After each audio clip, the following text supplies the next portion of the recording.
പിത്തൽക്കാട് ടൗണിൽ കാട്ടാനയിറങ്ങി. യാത്രക്കാരും വാഹനയാത്രക്കാരും പരിഭ്രാന്തിയിൽ.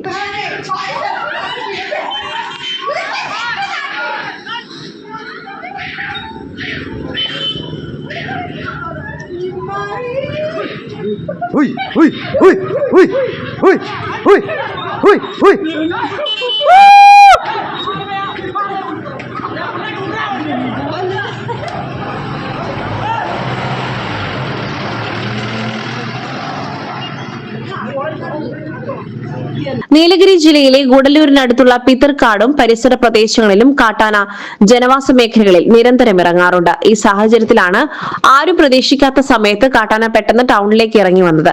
പൊതുജനങ്ങളും വാഹനയാത്രക്കാരും റോഡിൽ ധാരാളമായി ഉണ്ടായിരുന്ന സമയത്ത് ആന പെട്ടെന്ന് പ്രത്യക്ഷപ്പെട്ടത് എല്ലാവരെയും ഭീതിയിലാഴ്ത്തി. പെട്ടെന്ന് ജനങ്ങളെ കണ്ട് ഭയന്ന ആന റോഡിലൂടെ കുറെ ദൂരം ഓടി. എന്നാൽ ആന ആരെയും ഉപദ്രവിക്കാതെ തിരികെ വനത്തിലേക്ക് തന്നെ കയറിപ്പോയി. ആന പെട്ടെന്ന് ടൗണിലേക്ക് എത്തിയതിനെ തുടർന്ന് പ്രദേശത്ത് ഏറെ നേരം വൻ പരിഭ്രാന്തിയാണ് നിലനിന്നിരുന്നത്. Gold, pure gold. Group Nilambur.